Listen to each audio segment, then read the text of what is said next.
All right, let's just start by describing Eugene. Eugene's a pretty unique place, certainly. Part of it is the weather is really good for distance running. It's Bowerman launching running in the community.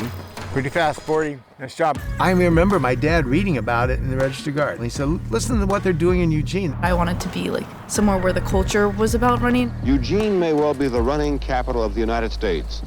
An estimated 10% of its population run regularly to keep in shape. And then the trails. Best part of Eugene. It's been said for years, and it's absolutely true. The spectators at Hayward Field know the sport.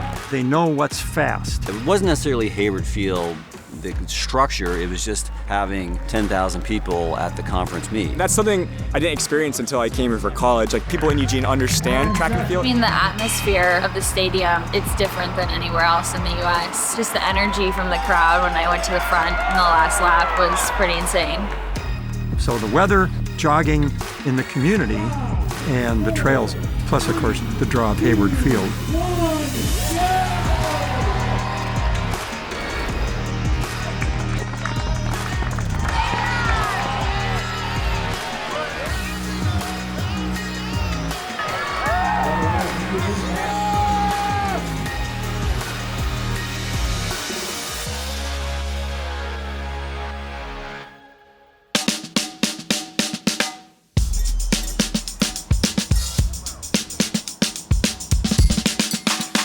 I'd always heard of Tracktown USA, but I never really understood it until I got here. I'd always seen videos of like people running at Hayward and stuff, but it definitely is a lot more than that. It definitely goes outside of like U of O campus and like greater Eugene community. The reason I came to Oregon was because I was looking at schools and my college counselor recommended it to me, which is weird being from Atlanta. And then once I decided to go there, I reached out to the run club coach, Tom, and I was so used to like summer mileage and everyone being super competitive about like their miles, like you have to run this many miles. And then so I emailed him. I was like, hi, I'm gonna be a freshman, like can you give me like a mileage plan, like how many miles should I run?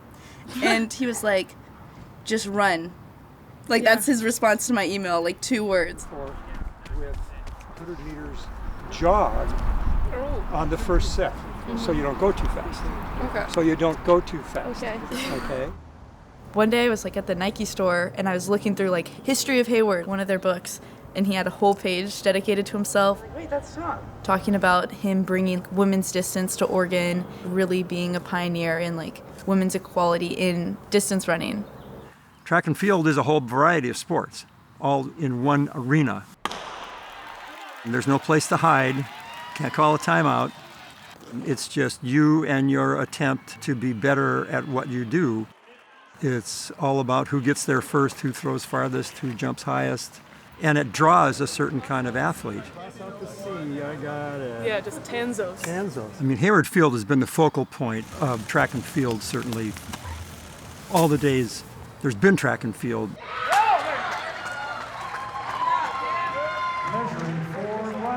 Except for when it was Kincaid Field over on 13th Avenue.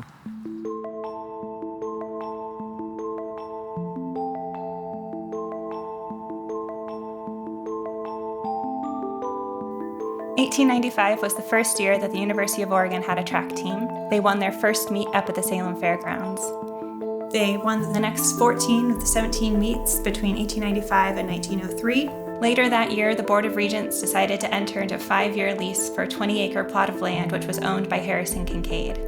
And in President Campbell's report, he said that it is ideally well located for the purpose and will make, if secured, probably the best field in the Northwest. 1904 is when Bill Hayward came to the University of Oregon and started an illustrious career coaching world record holders, Olympians, and national champions. Beginning in 1948, Bill Bowerman was the head coach of the University of Oregon track team, and under his guidance, he developed a holistic view of how to train his athletes, everything from their workouts to their shoes. What Bill Bowerman taught me is that the role of an innovator is to solve a problem. While I was a student at the University of Oregon, I worked in this small innovation lab that Bill had in Eugene, Oregon. We worked on Nike shoes. Bill worked with us as athletes and helped us to perform better. That was his mission with us at the University of Oregon, and certainly his mission working with Nike. The feedback that we gave to Nike helped inform the products that they were making for high-performance athletes, which also informed the products that they were making for the everyday athlete. I mean, I think about why did everybody start wearing athletic shoes? That's because they were better than any other shoes in their closet, you know, and that came from innovation, and that came from Eugene, Oregon. Bill Bowerman was also interested in bringing higher profile events to the University of Oregon, including the 1972, 1976, and 1980 Olympic trials. He got the power people in town interested in track and field because he went out into the community. If you were a play producer, you'd say that there was an all-star cast. Bill Bowerman also brought the concept of jogging to the United States. He wrote a best-selling book in which he gave practical advice for the general public on how to adopt a new physical fitness regime. Hayward Field was open. Anybody could come and jog on Hayward Field or run on Hayward Field, but it was somewhat limiting. We had men's teams now, women's teams. A lot of the time at Hayward Field was spent with the track teams. And so what was the community going to use? Pre's Trail, really, after Pre died, it got built in a hurry. And the 1 mile trail on Amazon, then Jim Hill convinced Marv Rexius to create the trail out Amazon on both sides of the slough. I said, hey Marv, what do you think if we name this Rexius Trail if you just give us a good deal? And he looked at me and he said, well, I have a better idea, Jim. Why don't I just give you the sawdust and I'll blow it in with my trucks? There was a resurgence of bringing high-profile events back to the University of Oregon, beginning with the 2008 Olympic trials and hosting the World Athletic Championships here at Hayward Field. So I signed up for the Eugene Marathon because I was kind of in a place where I was generally unhappy with my life and super stressed out with school. And so when I saw that the Eugene Marathon was coming back full force, I was like, okay, I have to do it. And the fact that it ends at Hayward Field is really cool and something I definitely wanted to be a part of. You guys, top 3 finishers in the women's 100-meter hurdle final. Finishing in third from Arizona, Tally Bonds. Okay. All right. 11 400-meter hurdles. Gosh, I could not. That's scary. I was never a hurdle girl. There's no way. I cannot jump at all. Okay. A long jumper. Yeah. Triple jump. Oh, yeah. So when were you running first? 69 through 73. No way. During Steve Prefontaine era. No. Same 4 years. So you ran the 400? I ran 400, short relay, and mile relay. When I first came here, I'm walking from McCord up there down to the track, and Coach Barman comes up. He puts his arm around me and says, Vincent, says, we are looking for an intermediate hurdler. And I just ducked out from under his arm. He said, not me. I said, not me. No. I'm not doing it. No, there's no way. I mean, Barman, he kind of started jogging, helped the community to think about jogging and good health. Yeah. And that kind of stirred up, the excitement for people to want to be a part of the fans here at Oregon. Here comes Mackay.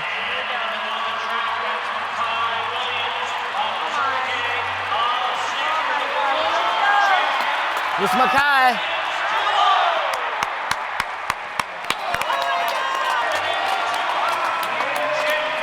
Woo! 20.5.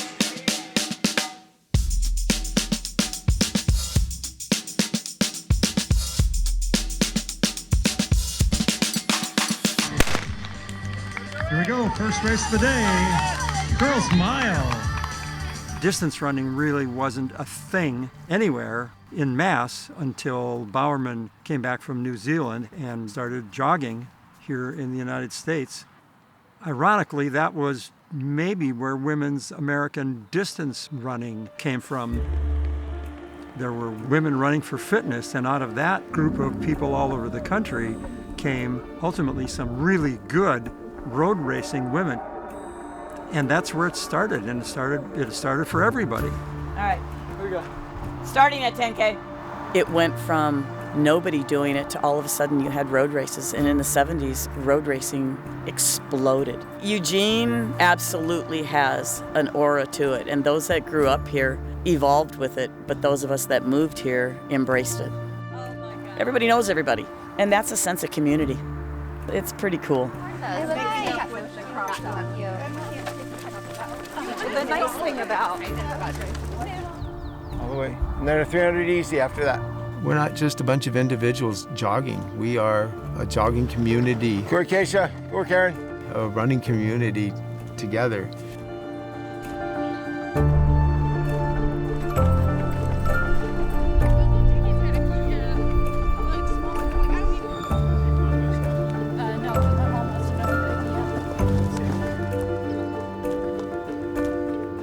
We should actually try and make the actual sport and road racing. The intrinsic rewards are just that. The sense of well-being, getting out away from the computer screen. It's a simple sport to do. It is inherently of value because of what it does for you physically in terms of improving your health and your sense of well-being. Everybody, anybody can get some benefit of getting out the door and moving.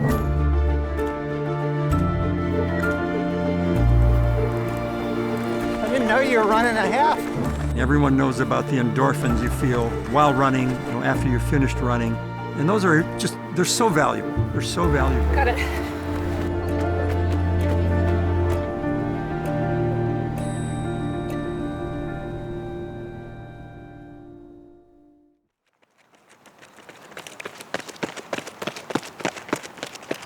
You guys have never done a 5-mile tempo before, for the most part. So I want to exercise caution. I have a half-mile marker. I want to see 250 to 252. That's 540 to 545. Okay, 68 to 69. And then we're going to start up, we're going to take 2 minutes rest, and we're going to do the 4-mile tempo portion at 5-minute pace, 75. Okay?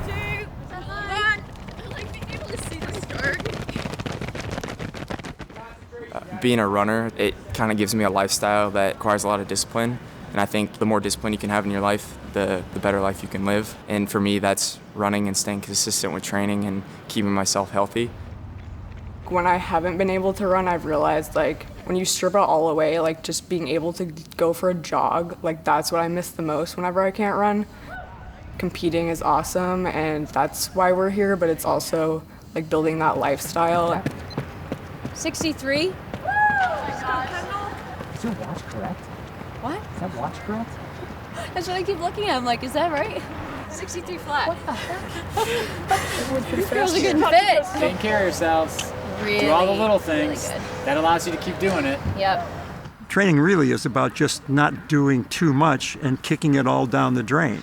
Maybe it will go away are the 5 most dangerous words in running.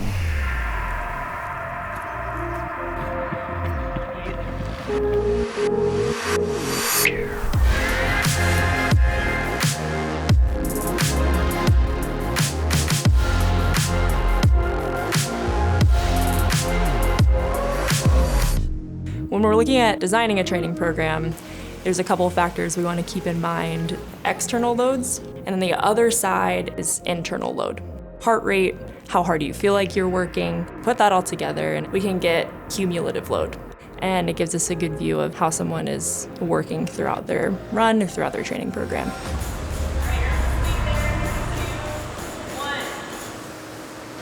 We think that injury probably happens when you've had too much load and not enough rest. And when we look at injury risk, mileage alone isn't a good predictive factor. We have to bring in these other components to better understand why do people get injured and then prevent that from happening. For our marathon study, we followed 8 different runners over the course of 2 months and recorded data from their long runs. Our goal is to see, can we measure this outside over the course of a marathon and see how those factors change throughout the race. It'll be great. I'm excited.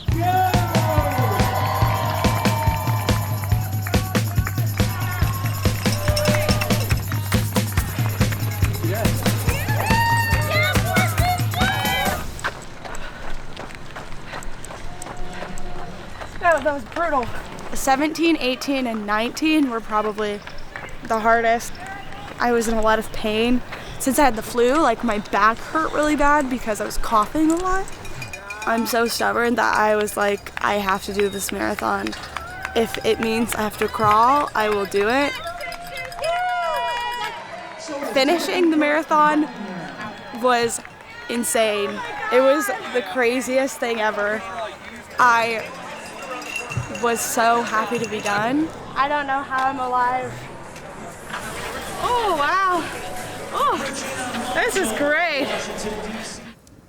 Throughout the whole marathon build up, we were able to get a ton of data both inside the lab and outside the lab. And one of our goals is to create predictive models. With our treadmill data that we did here, we measured loading rate for multiple runners. It turns out that speed, mass, and slope were enough to create a predictive model for loading rate. We're looking to add another level of detail to monitoring how much you're taking on by measuring this force data.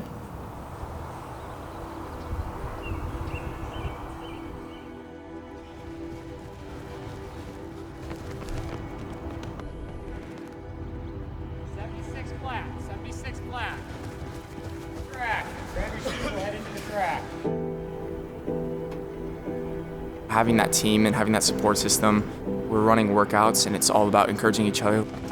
Okay, stay on. You know, we're hanging in there. Stay on the pace. All the way. Nice. Just build a camaraderie within the group. It changes everything for me. Like, my day is completely different if I can run or if I can't run. You see your teammates and all of the staff supporting you and the people in the community.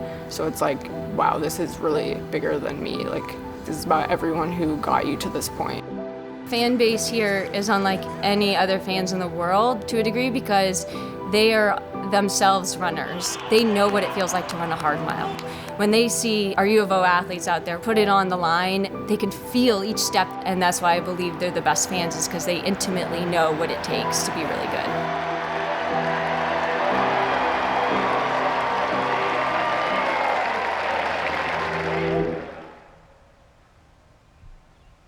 Definitely, like, right after I finished the marathon, I was not trying to go out and go for a run. And then I was like, well, I actually do really like running. I love your shirt. That's really pretty. R-U-E-G-E-R. I'm really excited to run Butte to Butte because I've never ran it before. It's nice when you have, like, a race to look forward to keep you motivated. What so proudly we held at the twilight's last gleaming. Turn to your neighbor, wish them luck. If you feel so inclined, give them a fist bump. That's right, everybody needs a little encouragement. We do this as a community, as the mayor said.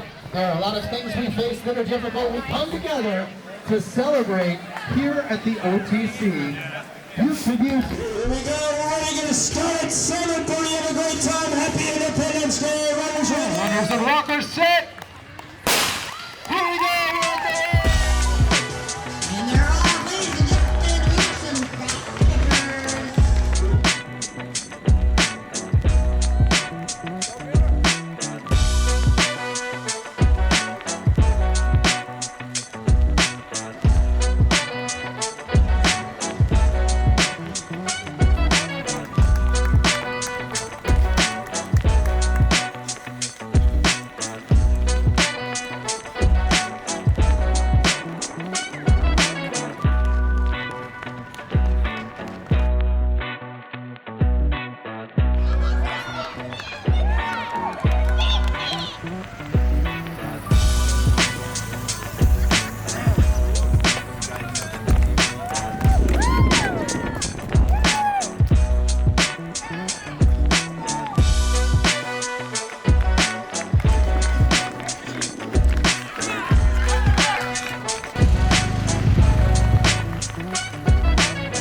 Brainer, and Kayla Kruger.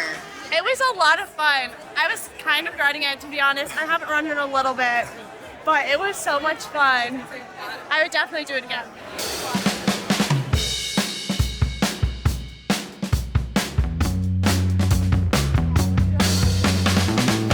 Jog the remainder, turn around, come back to mama. From the youngest to the oldest, from the slowest to the fastest, there's a group for everybody here. And I think maybe that's pretty unique about Eugene Springfield. We're going to go to the track, Douglas Firs. Now pick it up on the way out, so you know. It's about your 5K goal pace.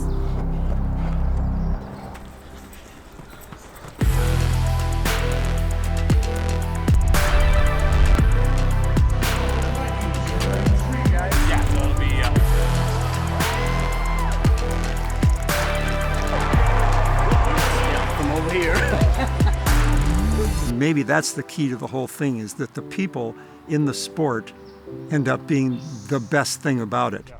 And the people in Eugene are part and parcel of that, and there's people coming from every direction to be part of the sport here in Oregon.